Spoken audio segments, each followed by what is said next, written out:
नमस्कार। दिव्य ज्योतिष परामर्श केंद्र में आप सभी लोगों का हृदय से स्वागत है। मित्रों, आज जो हम आपके बीच चर्चा करेंगे वह चर्चा होगी नकारात्मक ऊर्जा को लेकर के, नेगेटिव एनर्जी को लेकर के, जिसको आम बोलचाल की भाषा में भूत प्रेत इत्यादि कहा जाता है। जब बात भूत प्रेत बाधा की आती है तो एक विचित्र सा चेहरा सामने आता है। क्या कभी किसी ने भूत को देखा, प्रेत को देखा?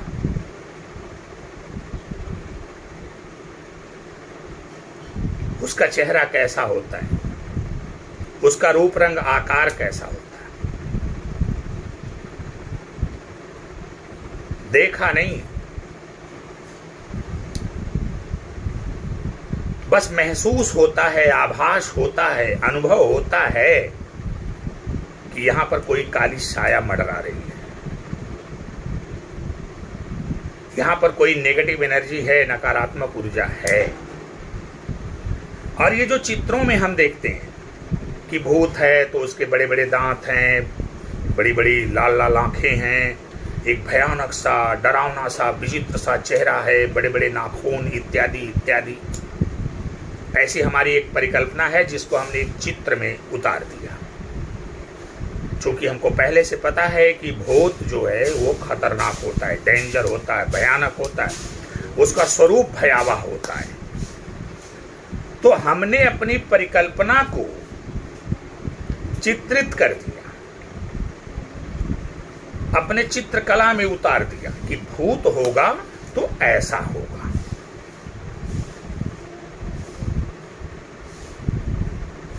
अब अगर मुझसे कोई पूछे कि क्या आप भूत प्रेत को मानते हैं, तो मेरा जवाब हाँ होगा कि जी बिल्कुल मैं मानता हूं। परंतु वो वाला भूत मैं नहीं मानता जो आम बोलचाल की भाषा में लोग मानते हैं।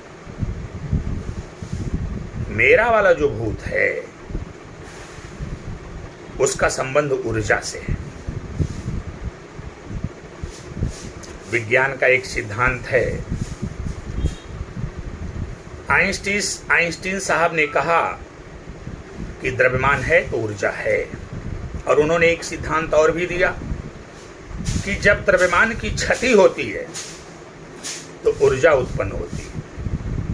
उसके लिए उन्होंने एक इक्वेशन दिया, एक समीकरण दिया, E = mc²। यानी द्रव्यमान की क्षति होती है तो वो ऊर्जा में बदल जाती है। पहले एक अलग से नियम चलता था, मास कंजर्वेशन, मतलब द्रव्यमान संरक्षण। इसका मतलब ये होता था कि इस दुनिया में ब्रह्मांड का जब से निर्माण हुआ तब से ब्रह्मांड में जितना द्रव्यमान है उतना ही द्रव्यमान आज भी है। द्रव्यमान को ना उत्पन्न किया जा सकता और ना ही नष्ट। ये हो गया द्रव्यमान संरक्षण। एक अलग से नियम दिया जाता था, एनर्जी कंजर्वेशन, ऊर्जा संरक्षण। अब ऊर्जा संरक्षण क्या है? ऊर्जा संरक्षण है कि जब से ब्रह्मांड का निर्माण हुआ है, इस ब्रह्मांड में जितनी ऊर्जा डाली गई उतनी ऊर्जा आज भी है। रूपांतरण, स्थानांतरण भले हुआ हो, लेकिन जितनी ऊर्जा तब थी उतनी ही ऊर्जा आज भी है। अर्थात ऊर्जा को ना उत्पन्न किया जा सकता है और ना ही नष्ट किया जा सकता है। ये सिद्धांत बहुत दिनों तक चलता रहा, पर जब आइंस्टीन साहब आए तो आइंस्टीन साहब ने कहा कि द्रव्यमान संरक्षण अलग से नहीं हो सकता और ऊर्जा संरक्षण का नियम अलग से नहीं हो सकता। उन्होंने इन दोनों को जोड़ा और उन्होंने कहा मास प्लस एनर्जी कंजर्वेशन ये ज्यादा उपयुक्त होगा, यानी द्रव्यमान प्लस ऊर्जा संरक्षण। उन्होंने कहा कि द्रव्यमान की क्षति होती है तो ऊर्जा उत्पन्न होती है। ये सिद्धांत सर्वमान्य हो गया और लोगों ने मान लिया। तो आइंस्टीन साहब ने क्या कहा कि द्रव्यमान की क्षति होती है तो ऊर्जा उत्पन्न होती है। ये शरीर क्या है, ये पिंड क्या है? यहाँ पर दो प्रकार की वस्तुएं हैं, living things, non living things. यानी सजीव और निर्जीव वस्तुएं हैं। कोई भी वस्तु चाहे वो सजीव हो चाहे निर्जीव है, सब में द्रव्यमान है। तो जब वो क्षति उसकी होगी तो जाहिर सी बात है ऊर्जा उत्पन्न होगी। इसी प्रकार ये सजीव शरीर है, जीवधारी शरीर है, जब इसकी डेथ होती है, जब इसकी मृत्यु होती है, तो द्रव्यमान की क्षति हो गई। ये शरीर मिट्टी में मिल रही है, शरीर का नुकसान हो रहा है, पिंड का नुकसान हो रहा है, द्रव्यमान की क्षति हो रही है, तो जाहिर सी बात है कि ऊर्जा उत्पन्न होगी। अब ये ऊर्जा दो प्रकार की भी हो सकती है, positive energy and negative energy. सकारात्मक ऊर्जा भी हो सकती है, नकारात्मक ऊर्जा भी हो सकती है। अब यदि व्यक्ति समझदार हो, ईमानदार हो, अच्छा व्यक्ति रहा हो, संस्कारवान व्यक्ति रहा हो, तो जब उसकी मृत्यु होगी अर्थात उसके पिंड की क्षति होगी, उसके द्रव्यमान की क्षति होगी, तो जाहिर सी बात है कि सकारात्मक ऊर्जा उत्पन्न होगी। लेकिन अब ऐसा कोई व्यक्ति जो दुष्ट प्रकृति का रहा हो, जिसके अंदर नाना प्रकार के दुर्गुण रहे हों, तो जब ऐसे व्यक्ति की मृत्यु होगी, उसके पिंड की क्षति होगी, उसके द्रव्यमान की क्षति होगी, तो जाहिर सी बात नकारात्मक ऊर्जा उत्पन्न होगी। अब ये जो ऊर्जा उत्पन्न होगी ये कहाँ रहेगी? इसी ब्रह्मांड में ही विचरण करेगी। अब जो एक जीवित व्यक्ति है या जीवित प्राणी है, अब जिस प्रकार की ऊर्जा के संपर्क में आएगा उसका आचरण उसी प्रकार का हो जाएगा। आपने कभी कभी अनुभव किया है, इस दुनिया में बहुत सारी जगहें ऐसी हैं, आप घूमने के लिए जैसे कहीं निकल पड़ते हो और जाते हो, वहाँ से आकर के बहुत प्रशंसा करते हो कि इतनी अच्छी जगह थी कि पूछिए मत, बहुत सुकून मिल रहा था, आत्मा को बहुत शांति मिल रही थी, बहुत ही अच्छा लग रहा था, मन यही कह रहा था बस यहीं रह जाऊं, यहीं बस जाऊं। लेकिन वहीं कभी कभी जीवन में कुछ ऐसी जगहों पर भी आपको जाने का अवसर मिलता है जहां जाने के कुछ ही सेकंड बाद, कुछ ही मिनट बाद या कुछ ही देर बाद आपको घबराहट सी होने लगती है, आपको बेचैनी सी होने लगती है, आपको उबन सी होने लगती है, आप बीमार होने लगते हो। आखिर कारण क्या है कि एक जगह आप गए, वहां पर आपको बहुत अच्छा लगा, बहुत सुकून मिला, आत्मा को संतुष्टि मिली, और दूसरी जगह आप गए, वहां आपको बहुत खराब लग रहा था, आप बीमारी की अवस्था में पहुंच गए, आपको बिल्कुल भी अच्छा नहीं लग रहा, घबराहट और बेचैनी आपकी बढ़ रही थी। आखिर में इन दोनों जगहों के बीच अंतर क्या है? जैसा कि हमने कहा कि जब ये बॉडी डेड करती है तो ऊर्जा मुक्त होती है अकॉर्डिंग टू आइंस्टीन साहब। मैं विज्ञान के आधार पर समझाने का प्रयास कर रहा हूं, क्योंकि बहुत सारे लोग ऐसे हैं जो शास्त्रों के आधार पर तो मानने के लिए तैयार नहीं है। मैं शास्त्रों के आधार पर भी चर्चा करूंगा, लेकिन आज मैं विज्ञान के आधार पर समझाने का प्रयास कर रहा हूं। आखिर कारण क्या है कि एक जगह जाकर के आपको सुकून मिला, संतुष्टि मिली, प्रसन्नता मिली, आप एकदम खुश हो गए, वहां पर आपका बसने का दिल कर दिया, रहने का दिल कर दिया। लेकिन दूसरी जगह जब आप गए तो आपको घबराहट होने लगी, बेचैनी होने लगी, सांस होने लगी, मन उबने लगा, आप बीमार होने लगे। आखिर इन दोनों जगहों के बीच का अंतर क्या है? बस वही ऊर्जा का खेल है। उस जगह जहां पर आप गए, जहां पे आपको अच्छा लगा, सुकून मिला, जाहिर सी बात है वहां पॉजिटिव एनर्जी थी, और जहां पर आपको खराब लगा, बुरा लगा, बेचैनी हुई, घबराहट हुई, जाहिर सी बात है वहां नेगेटिव एनर्जी थी। वो आपके शरीर के जब संपर्क में आई तो उसने अपना रंग दिखाना शुरू किया। पॉजिटिव एनर्जी के संपर्क में आपकी बॉडी आई तो पॉजिटिव एनर्जी ने रंग दिखाया, तो आपके अंदर सकारात्मकता आ गई। नेगेटिव एनर्जी के संपर्क में आए तो वहाँ पर नकारात्मक ऊर्जा ने अपना असर दिखाया, तो उसका दुष्प्रभाव आपके ऊपर पड़ गया। ये है भूत प्रेत का खेल। बात यहाँ ऊर्जाओं का है कि किस प्रकार की ऊर्जा आपके शरीर में प्रविष्ट कर रही है। वाणी भी एक प्रकार की ऊर्जा है।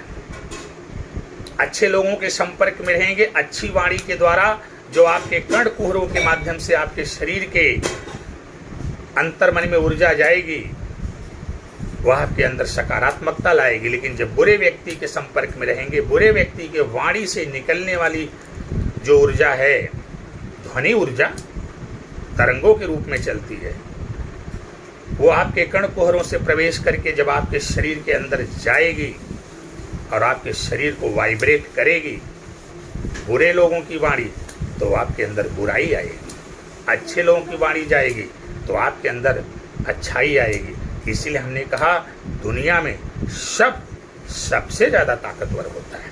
किसी को तीर से मारा जाए, तलवार से मारा जाए, वो चोट वो भूल जाता है, लेकिन किसी को शब्दों के बाण से मार दिया जाए, इस चोट को जीवन भर नहीं भूलता। अब आप खुद समझ लीजिए शब्दों में कितनी ताकत है। तो शब्दों की ताकत से जब व्यक्ति शांत और क्रोधित हो सकता है, शब्दों की ताकत से जब व्यक्ति प्रसन्न और दुखी हो सकता है, तो ये मंत्र क्या है? ये भी तो शब्दों की ही ताकत है। तो अगर इनको पढ़ने से आपके अंदर सकारात्मकता आती है तो इसमें आश्चर्य किस बात का? खैर, ये तो दूसरा विषय हो गया। हम बात कर रहे थे भूत प्रेत बाधा, सकारात्मकता और नकारात्मकता की। आपने देखा होगा रोड पर आप चलते हैं, कहीं कहीं बिल्कुल सीधा रोड होता है, लेकिन वहां पर एक बोर्ड लगाया रहता है और बोर्ड पर लिखा रहता है सावधान दुर्घटना बाहुल्य क्षेत्र। दरअसल वहां पर इतनी दुर्घटनाएं हो चुकी होती हैं, जैसे एक दुर्घटना हुई, अब वहां पर नेगेटिव एनर्जी उसकी मुक्त हुई, अब वहां दूसरा कोई व्यक्ति गाड़ी से गुजरा, उस नेगेटिव एनर्जी के चपेट में आया तो उसकी दुर्घटना हो गई, तीसरा गुजरा उसकी चपेट में आया तो उसकी। अब पता चलता है कि वहां पर दुर्घटनाओं का एक चैन बन जाता है, लगातार दुर्घटना पे दुर्घटना होने लगती है। अंततोगत्वा शासन प्रशासन को एक बोर्ड लिख करके टांगना पड़ता है कि सावधान दुर्घटना बाहुल्य क्षेत्र। आपने बहुत सारे परिवारों में देखा होगा कि अगर उनके घर में अकाल मृत्यु हो रही, कारण कोई भी हो, अभी कारण पे नहीं जाना, अगर उनके घर में अकाल मृत्यु हो रही है तो आप देखेंगे चैन बाई चैन ये अकाल मृत्यु का सिलसिला चलता रहता है उसी एक ही घर में। क्यों? ये नकारात्मक ऊर्जा का खेल है। अब वहां पर नकारात्मकता इतनी ज्यादा हो गई है कि अब ये चैन बाई चैन वहां पर अकाल मृत्यु का खेल चलेगा। तो ये है भूत प्रेत बाधा, जिसको साइंस की भाषा में आप लगता है अच्छे से समझ गए होंगे। Negative and positive energy according to Einstein साहब। द्रव्यमान की क्षति होगी तो ऊर्जा उत्पन्न होगी। अब द्रव्यमान कैसा है? अच्छा द्रव्यमान है तो अच्छी ऊर्जा, अब खराब द्रव्यमान है तो खराब ऊर्जा। अब आप कहेंगे कि अच्छा द्रव्यमान और खराब द्रव्यमान, ये कौन सी परिभाषा हो गई? तो भाई न्यूक्लियर एनर्जी ही तो है, वही परमाणु बम भी बनाता है और वही न्यूक्लियर रिएक्टर है, उसी से न्यूक्लियर रिएक्टर भी बनता। परमाणु बम विनाश का काम करता है और जबकि न्यूक्लियर रिएक्टर विकास का काम करता है, विकास का काम करता है, डिपेंड करता है। ऊर्जा है वो परमाणु की ऊर्जा, हमने उसको कुछ इस तरह से कन्वर्ट किया, उसमें नकारात्मकता है, वो विस्फोटक है, परमाणु बम जैसा खतरनाक विस्फोट, पूरी पृथ्वी को तहस नहस करने की प्रबल क्षमता। लेकिन हमने अपने ज्ञान और विज्ञान के द्वारा उसको नियंत्रित किया और नियंत्रित करके हमने परमाणु रिएक्टर बनाया और इस नाभ की ऊर्जा का हमने मानव विकास में सदुपयोग किया। तो जिस प्रकार परमाणु की इतनी खतरनाक ऊर्जा का नियंत्रण करके परमाणु बम की बजाय परमाणु भट्ठी अर्थात न्यूक्लियर रिएक्टर बना करके संसार के लिए विकास का कार्य किया जाता है, ठीक उसी प्रकार ये जो नेगेटिव एनर्जी है, जिसे हम भूत प्रेत बाधा कहते हैं, इसको कैसे कंट्रोल किया जाए, हम इसे कैसे कंट्रोल करें, हाउ टू कंट्रोल इट, हम इसको कैसे कंट्रोल करेंगे।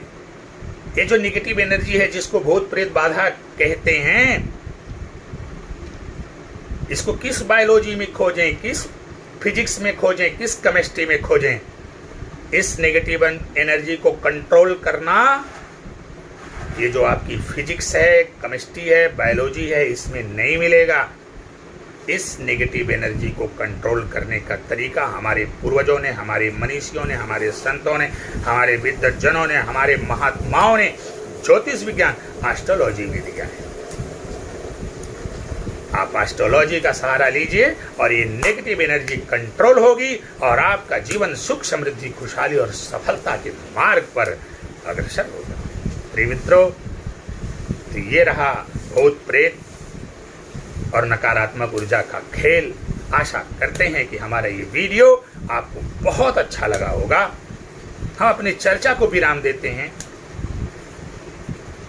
इसी विषय पर और लंबी चर्चाएं होंगी और सारे तर्क रखेंगे। आज तो हमने आइंस्टीन साहब को रखा, किसी दिन किसी और वैज्ञानिक के साथ हम इस विषय पर चर्चा करेंगे। बहुत सारी चर्चा परिचर्चा आपके बीच में हमको करनी है, इसलिए हमारा आप सभी लोगों से निवेदन है कि यदि अभी तक आप लोगों ने हमारे चैनल को सब्सक्राइब नहीं किया है तो आप सभी लोग हमारे चैनल को सब्सक्राइब करें, लोगों से भी सब्सक्राइब करें, ताकि इसी तरह की ज्ञानवर्धक बातें आपको सुनने और सीखने को, देखने को मिल सकें और आप अपने जीवन को जो तमाम प्रकार की समस्याओं, परेशानियों, बाधाओं, रोग, रिपु, ऋण इत्यादि से घिरा हुआ है उससे मुक्त कर सकें और अपने जीवन को सुख, समृद्धि, खुशहाली एवं सफलता के मार्ग पर अग्रसर कर सके।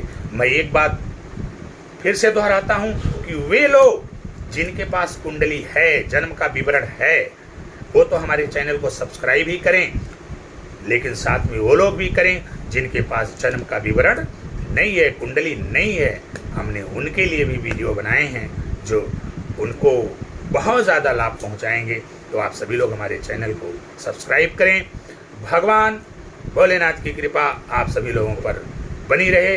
आप सभी का जीवन सुखमय एवं मंगलमय हो। मैं संजीव कुमार मिश्रा आप सभी लोगों से विदा लेता हूँ। नमस्कार।